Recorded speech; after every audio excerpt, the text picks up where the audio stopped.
Gracias porque usted siempre está en sintonía de este estudio que estamos realizando con ayuda de nuestro folleto de escuela sabática. Por cierto, Pastor Dani Perla, ya tenemos el próximo folleto, es decir, ya está disponible y creo que en todo el mundo ya puede todas las personas acceder a su nuevo folleto que estará hablando sobre el libro de Marcos.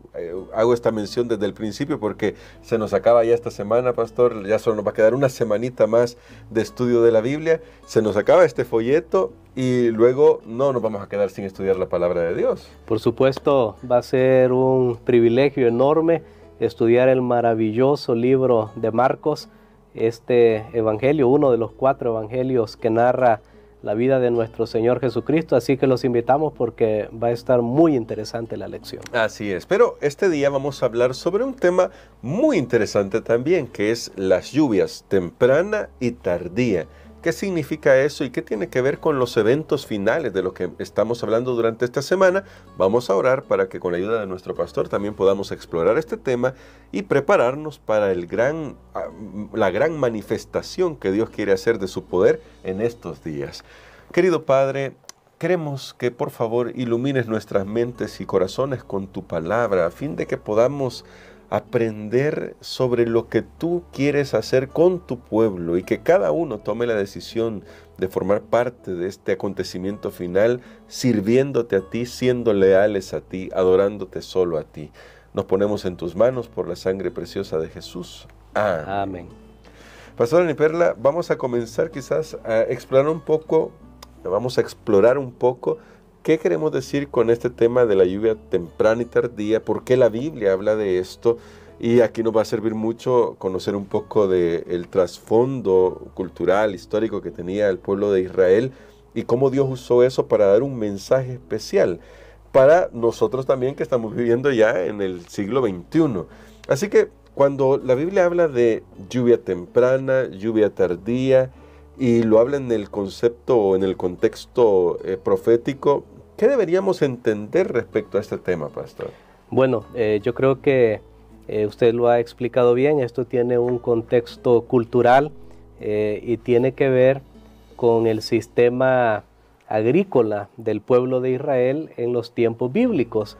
Pero este concepto de lluvia temprana y lluvia tardía llegó también a representar algo espiritual, Pero, ¿de dónde sale la idea?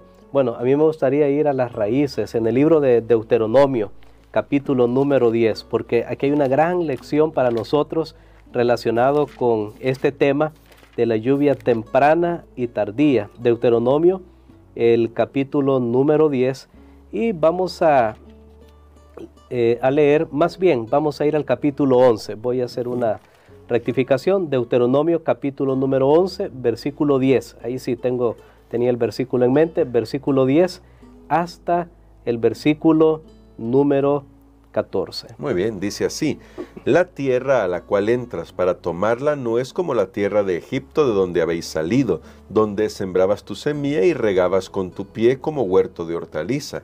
La tierra a la cual pasáis para tomarla es tierra de montes y de vegas, que bebe las aguas de la lluvia del cielo, tierra de la cual Jehová tu Dios cuida. Siempre están sobre ella los ojos de Jehová tu Dios, desde el principio del año hasta el fin. Si obedeciereis cuidadosamente a mis mandamientos que yo os prescribo hoy, amando a Jehová vuestro Dios y sirviéndole con todo vuestro corazón y con toda vuestra alma, yo daré la lluvia de vuestra tierra a su tiempo, la temprana y la tardía, y recogerás tu grano, tu vino y tu aceite. Muy bien, aquí hay algo bien interesante. Dios le está diciendo al pueblo de Israel que cuando ellos entraran a la tierra prometida, esa tierra iba a ser diferente que en Egipto. ¿Por qué? Porque Egipto, nosotros sabemos bien que tenía el río Nilo, sí, el famoso Nilo, tenía su caudal de agua durante todo el año. Ahí no se necesitaba una ciencia para poder tener cultivos, porque relacionado me refiero con el agua, porque siempre había agua. Pero entonces Dios hace algo. Dios saca a su pueblo de Israel de Egipto, lo lleva a la tierra de Palestina, donde ahí no hay río, ahí no pasa ningún río, sino que dependían de la lluvia. Noten ustedes, Dios quería que su pueblo aprendiera a depender de Él. Amén. Esto es lo que tenemos que entender cuando hablamos de la lluvia. Dios quería que su pueblo aprendiera a depender de Él, que tenían que obedecerle a fin de que pudieran tener el agua que necesitaban para sus cultivos.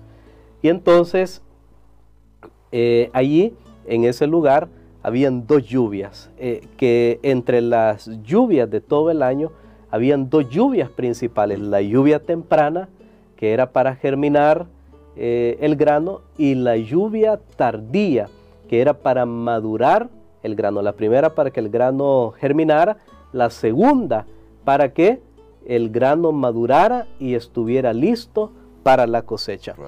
Entonces aquí viene el concepto de lluvia temprana y lluvia tardía. Entre en medio de esas 2 había lluvia también. Claro. Había lluvia, pero estas 2 tenían un propósito especial.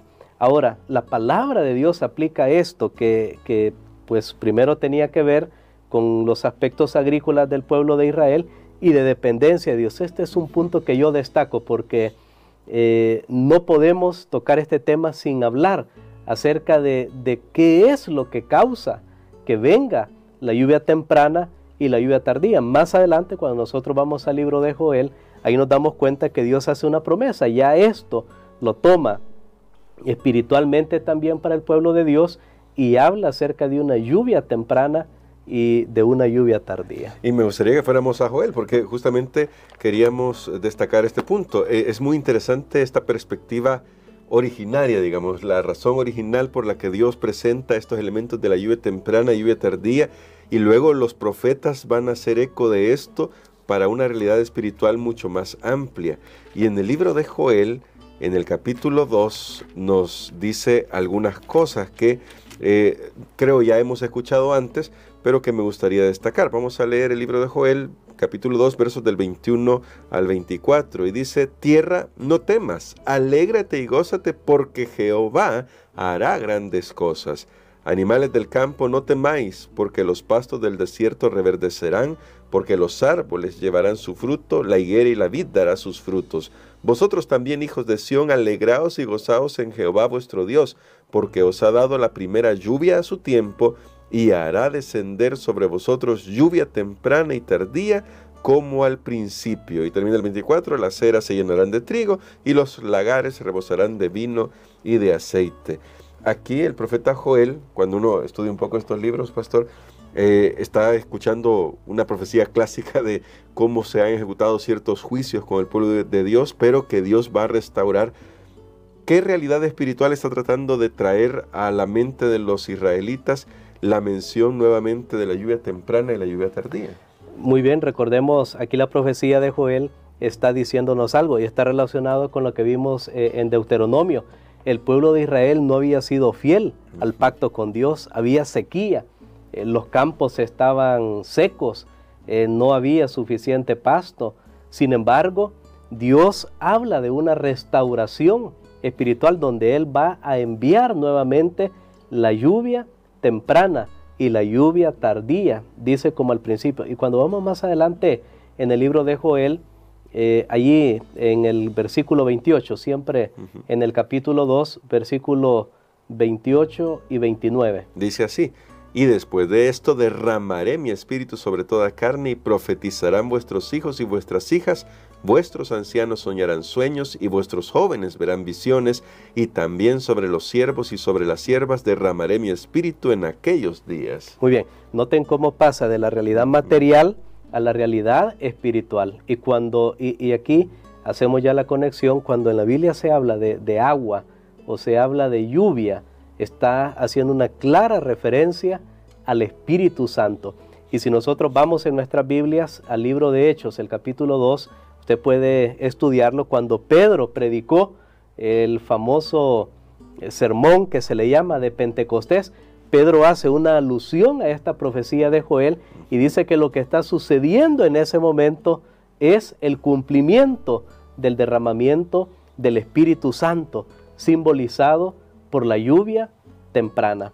Así que cuando hablamos de lluvia temprana y lluvia tardía, estamos hablando de una manifestación especial y poderosa del Espíritu de Dios. Ahora, yo aquí tengo que ampliar esto para el significado para nosotros hoy. Recuerden que Jesús le dijo a sus discípulos, Hechos 1:8, recibiréis poder cuando haya venido sobre vosotros el Espíritu Santo y me seréis testigos. El propósito de esa lluvia es poder proclamar la palabra de Dios. No tiene otro propósito, es proclamar la palabra de Dios. Hoy muchas personas estamos esperando, bueno, queremos ya la lluvia tardía, queremos porque va a ser la última lluvia. La pregunta es ¿para qué la queremos? Claro. Es para proclamar el mensaje de Dios. De hecho, mañana vamos a estudiar cómo este mensaje es proclamado al final. Todo esto que hemos estado estudiando, mis amigos, durante este trimestre, este mensaje, que ahora tal vez muchos lo escuchan, pero todavía no ha hecho mucho impacto en sus vidas o todavía no han tomado una decisión. Esto va a ir con más poder. El Espíritu Santo se encargará. Y recordemos algo, cuando allá en Hechos capítulo 2 se cumplió el derramamiento del Espíritu Santo simbolizado por la primera lluvia, la lluvia temprana, era porque Jesús había sido entronizado en el cielo y el Espíritu Santo llegó a ellos como una señal de que Jesús ahora estaba por iniciar la fase de su ministerio sacerdotal después que él había ascendido a los cielos. Y entonces el resultado en la iglesia, ¿cuál fue? Ellos comenzaron a proclamar la palabra de Dios, comenzaron a predicar, comenzaron a vivir una iglesia con un ambiente, como nos dice Hechos el capítulo 2, donde todos estaban juntos, donde todos estaban en armonía. Por eso es tan importante que nosotros podamos tener armonía y unidad cuando hablamos acerca de los eventos finales y lo que estamos esperando ahora, que es el derramamiento del Espíritu Santo de Dios. Y ahora, pastor, resulta súper importante recordar que esas personas que recibieron el derramamiento de la lluvia temprana, al principio eran 120 personas nada más, orando en el aposento alto, buscando la presencia de Dios. Y me gustaba mucho eso que usted decía al principio de nuestra reflexión de hoy, era estos símbolos, estas instrucciones que Dios dio en Deuteronomio era para ayudarle al pueblo a depender completamente de Dios. Necesitamos hoy también eso, pastor, como pueblo de Dios, depender completamente del Espíritu Santo. Y eso me lleva a la parte final de nuestra reflexión, y es cómo nosotros, que estamos viviendo hacia el final de la historia, y que usted ya decía, ¿no? que decimos, estamos esperando la lluvia tardía, cómo nosotros podemos prepararnos para realmente participar de esta maravillosa manifestación de Dios al final de la historia. Muy bien, creo que en primer lugar tenemos que entender que si yo quiero recibir la lluvia tardía, primero en mi vida personalmente, yo debo tener la lluvia temprana. Hablando históricamente a nivel de la iglesia, la lluvia temprana es cuando allá en Pentecostés, esos 120 que estaban reunidos, vino el Espíritu Santo sobre ellos, predicaron y después miles se añadieron. Y la lluvia tardía, históricamente a nivel de la iglesia, es cuando el Espíritu Santo de Dios venga y se proclame este mensaje de los tres ángeles que hemos estado estudiando, se proclame con gran poder a todo el mundo. Pero entre en medio de todo eso, recuerden lo que yo les dije al principio, la lluvia temprana y la tardía no eran las únicas lluvias en Israel, sino eran dos lluvias específicas entre las demás lluvias. O sea, el Espíritu Santo ha estado trabajando. Jesús mismo dijo que el Espíritu Santo, en el libro de San Juan encontramos toda una teología maravillosa acerca del Espíritu Santo. Jesús mismo dijo que el Espíritu Santo todavía no había venido porque Él estaba en la tierra. O sea que el Espíritu está desde la fundación del mundo, claro, desde la creación del mundo, pero cuando el ser humano pecó, la obra del Espíritu Santo se volvió misteriosa y encontramos en el Antiguo Testamento ocasiones en que el Espíritu de Dios tomaba a alguien y hacía una obra maravillosa. Pero después que Jesús vino y ascendió a los cielos, Él dijo, el Espíritu estará con ustedes para siempre. El Espíritu no se ha ido. Y ahora nuestra primera obra consiste en personalmente experimentar la presencia del Espíritu Santo. ¿Y cómo hacemos eso, hermano? Tenemos que pedir el Espíritu Santo de Dios. Yo estoy diciendo aquí varias cosas que si usted necesita, para aquellos que están viendo a través del Facebook o YouTube de nuestra radio, usted tiene que que pausar y regresar a escuchar esto, porque estoy diciendo varias cosas relacionadas con el Espíritu Santo. Y entonces, ahora necesitamos tener la presencia del Espíritu Santo en nuestras vidas, porque Él ha prometido estar con nosotros, ya no ocasionalmente, sino siempre, no solo por una misión especial. No es que solo necesito el Espíritu Santo porque voy a ir a predicar esta semana, necesito el Espíritu Santo porque me han pedido que dé la lección de la escuela. No, tiene que ser siempre, cada día, cada momento. Pero aquí hay una obra, cómo recibir el Espíritu Santo, pedirlo, desearlo. Y la primera obra del Espíritu Santo en mi vida va a ser mostrarme el pecado. Porque Jesús dijo, cuando Él venga, convencerá al mundo de pecado, de justicia y de juicio. Entonces eso es lo primero, revisar mi vida, porque Dios no puede llenarme, no puede enviar la lluvia tardía en mi vida, en nuestras vidas, si nosotros no tenemos el recipiente listo, limpio, con espacio para que el Espíritu Santo pueda llenar nuestras vidas. Entonces es bien importante conocer esto, mis queridos hermanos. Todo este mensaje que ha sido proclamado ahora debe ser proclamado luego con el poder del Espíritu Santo de Dios. Hay muchas personas, como lo veremos el día de mañana, que están esperando que alguien les proclame este mensaje, pero no va a ser con nuestro propio poder, en nuestra propia fuerza, sino como decía en el libro de Zacarías, no es con espada, no es con ejército, no con fuerza, sino con el poder del Espíritu Santo de Dios. Amén. Entonces, pastor, ore por nosotros, porque realmente creo que la mayor necesidad que tenemos como pueblo de Dios es dependencia total del Espíritu Santo. Eso nos ha estado faltando seguramente, y por eso a veces nos sentimos hasta frustrados con nuestros propios resultados en la vida cristiana, pero hoy podemos pedir, y el Señor está más dispuesto, dijo el Señor Jesucristo, a dar el Espíritu Santo, incluso más de lo que nosotros estamos dispuestos a pedirlo. Amén. Padre, te damos gracias, Señor, porque a través de esta lección tú nos has dicho cuán valiosos somos para ti y cómo tú deseas que tu Espíritu Santo pueda llenar nuestras vidas. Señor, reconocemos que tenemos algún conocimiento de ti, hemos caminado contigo, pero reconocemos que necesitamos el poder para proclamar tu palabra en verdad. Te pido por cada persona que está escuchando para que pueda desear ser un canal de bendición para otros y de esa manera desear el poder de tu Espíritu Santo. Señor, sabemos que tú lo harás otra vez en el nombre de Jesús. Amén.